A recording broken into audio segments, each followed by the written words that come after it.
Hello my dear friends and welcome to my channel. Don't forget to make yourself a cup of coffee or hot chocolate if you want, because today we have very interesting stories, and one of them is a story about a man who wanted to steal a teddy bear toy for his kid, not paying attention what's inside of it. Please subscribe if you haven't, and I hope you'll enjoy it. Starring E.M. Entitled Mum. So little backstory, I'm a 22-year-old freelancer 3D artist who spends most of his time living in a house my father left me, call it unhealthy, but outside is where all the drama is. Anyway, needless to say my job does not require me to go out, and this particular EM knew that. It started one by her suddenly knocking on my doorstep. I see her and her kid with a backpack through the peephole. I had a feeling what EM was gonna ask, so I kept quiet hoping they would go away. I was busy with a project and wanted to finish it. We know you're here, we saw you coming back. I opened the door. Keep in mind I barely know this person, and honestly I don't know how the culture is here in this country. Hi, how can I help you? Can you please look after my son? I have an emergency and can't find a babysitter on this short notice. Seeing the kid already had his backpack said she already expected me to take him in. I'm sorry but I'm busy with a client, I can't give up my time for a stranger. Oh, don't you remember me? Your mom used to hang out with us, you must have been too young. Really? Let me call my mom first. I picked up my phone to call my mom, meanwhile the kid slides by me and walks into the house. My mom picks up, and I signal M to call her boy back. She does nothing and just smiles. My mom wasn't answering, and I hear the clicking of my keyboard. My eyes went wide. I left my work on, and if he closed it, I would lose 4 hours of progress I did in the morning. Forget the phone. I ran to my room and there he was probably looking for games. I had many, but to access them the person would need to log in. Not only did he close my work but he also spilled my coffee on the table, thankfully none got on the keyboard. I ran back to the mom, I was ready to kick them out. Hey, your son is EM disappeared and left the kid with me. I had half a mind to kick the kid out anyways. After some thought I decided to keep him in. I didn't want to be responsible if he was kidnapped. Fast forward till 10 p.m, EM finally back knocking on the door. She smelled like alcohol and looked sweaty, must have been a girl's night.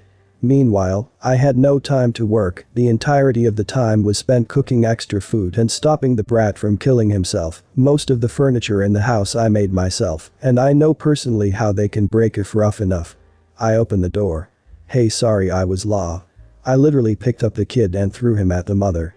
I slammed the door shut and went back to my room. I could hear the kid crying, but I didn't care, because they're the reason I will need to pull off an all-nighter. Later when I called my mom she did know her, but they were on bad terms. I can see why. So if you see this EM, screw you and your entitled little crap. You're better than me, I would have called the police like yeah, this crazy woman just abandoned her kid at my house, please pick him up. Sarge, boyfriend of 7 years, and I live semi-near this big grassy park and lake area. It's about 20 minutes away and sometimes we drive there to get some air and take Comrade to play with him or walk or whatever. We drove to get gas and then on a whim, I asked to stay for a little while. The gas station was right up the small hill from the lake. We went to park and we went into the store to grab a couple waters and some gum. As we were walking out and past the gas pumps, I noticed a stuffed bear sitting on one of the trash can lids. It was purple and had a white heart with a basic design stitched on it. I picked it up because of how cute it looked. Oh, look at this hun, oh someone lost their bear. As I picked it up, Comrade sniffed the air and then gently head-butted my leg. Excuse you, Comrade. Let me see that. Alright, I'm more of a stuffed bunny girl anyway, heh heh. No, I'm worried if there are medicine in here. What? Comrade kept head-butting Sarge and me. I guess he kept picking up a strange scent and was trying to tell us, and also, it wasn't that hard to believe that someone planted the bear there. Sarge examined it and found that there was in fact something inside of it. From the back of the bear was a hidden zipper. Sarge opened it and pulled out a golden rounded box type thing. Something clicked for me and I realized that this was an urn, and I was mortified. I explained it to Sarge who didn't believe me at first, saying that no one would lose ashes of anyone. Sure enough, he screwed the cap open and there was a bag tied off with ashes on the inside. My stomach did knots, and I saw that Sarge's face fell too. Cast, Sarge, my boyfriend. Comrade, our dog and my service dog. M, manager of the store and station. C, cashier of the store and station. EF, entitled Disgrace to Parenthood as well as Father to Two Oblivious Husbands, entitled Father and Satan. BD, entitled Female Offspring of Satan. ES, entitled Male Offspring of Satan. Me, yours truly. Our first thoughts were to find the owners of the bear. There was no doubt in my mind that if they noticed the missing bear and ashes, they would be thrown into a panic and be doing anything they could to get it back. Sarge stayed where we found the bear and pulled out his phone googling to try to figure out if he should call the police or what. I went in with Comrade and the bear into the store. Those of you who read my posts know I have FAS, foreign accent syndrome, and that I tend to get different accents when I'm stressed or anxious. When I was talking to C, my voice was just very squeaky and shifted constantly between low and high. He gave me a weird look but I said, "Hi, yes. I have a situation. See, I found this bear outside, and it turns out it's one of those stuffed animals that has ashes inside, like a cremated baby or something. So it's really important and I don't know what to do to get a hold of the family or owner, or." By this time C jumped to flag down M, and I re-explained everything. They both looked really nervous. M wasn't sure if we should just turn in the bear for the store's safekeeping or if the police had to be called. What ended up happening is M closed the shop, stood where C's post was and started making calls. C came out to me where Sarge was. C would wait there and see if anyone came back frantically looking for the bear while Sarge and I would go person to person down the hill and see if the owners were down there. Now usually all of my mental disorders would cause me to go haywire and shut down. I was freaking out at the situation. I mean, someone just lost their baby, how devastating that must be. That's on top of the fact that a child passed away in the first place, which was enough to make me uneasy. Instead of going ballistic though, I literally said, "Anxiety, paranoia, you guys need to back off for 5 minutes, I have to do this." I can't believe I was able to do that. I don't think I've ever been determined enough to override my mental crap, but that's how set I was on finding this family. Because I didn't have anxiety, Sarge and I split up. He took Comrade, since I took the bear, we wanted Comrade to calm down with headbutting us, so we separated them, and we split up, but we're still within shouting distance of each other. I could easily see him and vice versa. Why didn't I take Comrade since he's my service dog? I don't know. I felt like I needed to make sure that bear and all of its contents were safe personally. We searched going, "Is this your bear?" "No, it's fine, thanks." And moving on. We went family to family, everyone who was in the park. We checked couples, everything. Now introducing Satan himself. I went under a tree where a man, EF, and 2 children, ED, ES, were having a picnic and playing with dolls and action figures. "Hi, does this bear belong to anyone here?" ED's face lit up at the bear. I guess she thought he looked very nice. EF replied, "Oh yeah, that's my girl's." I knew right away he was lying. It was between my gut feeling and the fact that if this guy actually lost a person, he would be more relieved and awed at getting it back, or frantic that it was even lost. It was obvious that he was trying to exploit it as a free teddy bear that someone lost because they didn't like it enough. "Sorry to bother you." Turns to leave. I said, "That's my daughter's, give it to her." "Are you aware of the contents of this stuffed bear?" "Contents? The hell are you talking about?" "A child has died, and his or her ashes are in an urn which is inside of this bear. I'm trying to find the owners of this bear because they didn't just lose a toy, they lost their child." I was a little frustrated that he was trying to get it before, that he wasn't being respectful of the situation. But I realized that there is no way he would have known. People are greedy, they love free stuff. A free toy for my child. Yes, please. I gave him that benefit. I was not preparing for his next line. Who puts ashes inside of a teddy bear? That's our bear, and there aren't any ashes. Leave it here before I report you for theft. All I could do is mutter a sorry and walk on. I kept going family to family, and I heard ED wailing behind me. I could not feel sorry for her. We walked and hit every solo person, couple, or family in the entire park. Sarge and I regrouped, exchanged a "now what?" moment, and went back up the hill to the gas station. There was a small squad of police investigators. I don't know if this is the norm, since human remains don't really go off the grid very often, but that's what there was. M was talking to people, C was being interviewed, and we walk over with the bear in question. As per officer request, I showed them the bag of ashes embedded in the bear and urn, had Sarge do it actually, since I couldn't handle it. Once they recorded the things they went to put it in custody, but I asked if I could hold on to it for safekeeping instead. They probably thought I was empathetic and had lost a child or fetus, or a youngster close to me before. I have not, so they let me hold on to it, while I was kept an eye on by everyone. Lo and behold, here arrives the group of hellions from the bottom of the hill. Hey, you. Aw, this guy. What is it? EF comes stomping over. You took our bear. That's not true, officers. I'll have you know that I reported this to the manager of the story far before I even brought it to you. That's documented, sir. That's my daughter and that bear. Yeah, that's my sister. I was livid and on the verge of tears at the same time. I don't feel like that needs much explanation. The fact that this guy understood the gravity of the situation and disregarded it anyway, as well as tell his son to say that the kid was probably 9 or something, the girl around 6. There was a scream out between EF and 2 of the officers, and I began to shake. I set the bear down on the lid of a nearby trash can. I did not want to stop holding it, but my nerves were fired up so badly. I'm turned away from the scene, and Sarge is right by my side with Comrade. He strokes my hair and tells me soothing words, but then, over his shoulder, he shouts. Hey. I turned around. Apparently ESN scooped up the bear and ran back over to ED. He gave it to her and she squealed with delight. I was about to freaking blow a gasket. Steam was coming out from my ears. When Sarge gets upset, which is not often because he has lots of patience, his Russian comes out. Oh, it comes out alright. He swears in Russian, and then when he speaks his accent is 10 times thicker than it usually is. Usually, you can kind of barely tell that he has an accent. When he's upset, it's like he just stepped off the plane.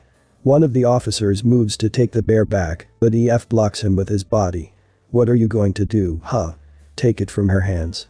Touch me. You touch me, I'll charge you for assault. Oh, Sarge and I were about to get charged for assault, but then the car speeds into the lot. The woman leaps from the car and runs towards all of us. Sarge, seeing ED is distracted, takes the bear from her grasps and hands it off to me. ED gasps and is about to start shrieking, but I jog to meet the woman. I'll call her Juliet. Very delicately, I know this bear is priceless. I hold it out to her as we near each other. As she takes it and brings it to her chest, she begins sobbing, head bowed, tears streaking her cheeks. I pull her in for a hug. It was the only thing I could think to do, hug her and rub her back. I didn't notice right away, but I started crying a little too. The husband, I'll call him John, sprinted from the car as he had parked and saw us hugging. He hugged us both. I pulled away after a little bit and it was just John and Juliet hugging each other with a little bear, who I'll call Jasmine, in between them. The F begun screaming slurs and growling about pressing charges against Sarge for harassment and assault and theft. Instead, he got tossed in the back of a cop car for theft and attempted theft, and I think maybe obstruction and causing a disturbance. I don't know all the details. Sarge, Comrade and I all stayed for a while with John, Juliet, and Jasmine. The mother of the entitled children and wife of the entitled father was called and came to the scene to take the kids. When the cops told her what had happened, she was appalled. Get this, she was also a lawyer. I guess they were already having some marital problems, so they took her ring off and threw it in the distance. I hope you burn, EF, pathetic piece of crap. John and Juliet kept thanking us over and over. Apparently John had stopped for gas and set Jasmine on the lid and accidentally forgot about her, driving off. Figures, since he kept crying and repeating I'm sorry, I'm so sorry, Juliet. While they were hugging. I told them the reason why this really hit home for me especially, and Sarge, is because Sarge and I are currently trying to get pregnant, and I just couldn't imagine losing a child, as bad as I want one. Apparently they had Jasmine for a week before she died, SIDS, they were really sweet people, and we actually plan on having lunch with them next Friday. As for EF, hopefully that disgusting, disgraceful excuse for a human gets put away for a while. Who even thinks about stealing a kid's ashes? Honestly, I couldn't believe anyone would ever go that far. He deserves a freaking century in jail for that. This is disgraceful. Century in jail. At my job, we used to always rotate getting coffee for our team from the Starbucks down the street. I was oh so fortunate to have it be my turn this day. Everyone placed their online orders and when I arrived to pick up the order, the place was slammed, so I walked over to where you wait for online pickup orders. The barista, SB, who was there knows us since we go so often and knows that it's one cup holder for those same 4 names and drinks every time. He was super apologetic and explained they were behind because they had gotten a sudden rush and were short-staffed. No problem. I can wait. While waiting, I decided to use the ladies' room, and when I came back, I see a drink holder with my order. And someone else grabbing it and carrying it to her table. I knew this was my order because it was the exact same combo of drinks we always got. Thinking it was an honest mistake, I approached this woman, EM, and saw she had 2 young girls with her, sitting at the table. EK1 is maybe around 4ish, and EK2 is probably closer to 8 or 9. This is where it gets weird. Note. They did not grab straws yet. Ma'am, I'm sorry, but I think you might have grabbed my order. We are not waiting in that line and you clearly didn't want it. Yeah, finders keepers, losers weepers. No. I went to the bathroom real quick while I was waiting, but that is definitely my order. I could see the names on the sides of the cups. Well, how are my girls supposed to know what they want unless they get to try it first? These were just sitting up there with nobody claiming them, so they were abandoned. They should at least be allowed to sample them. Grab me some of those straws since you're just standing around. So you're saying that I should either just give you my order or allow your kids to try them before taking them. At this point, the barista has realized something is going on and comes over to the table. I'm sorry ma'am, but there seems to have been some sort of mix-up. This is her order. If you can tell me the name on yours, I'd be happy to get it for you. We don't have an order yet, we want to try these first to see if we like them, and we need straws. That's not how this works. I'm sorry, but those are drinks that are already paid for by someone else. They aren't free samples. You'll need to place an order of your own. Mommy. I want the chocolate one. No, I want the chocolate one. See. My kids are thirsty and that line is just way too long to wait in, especially if they don't even know what they want.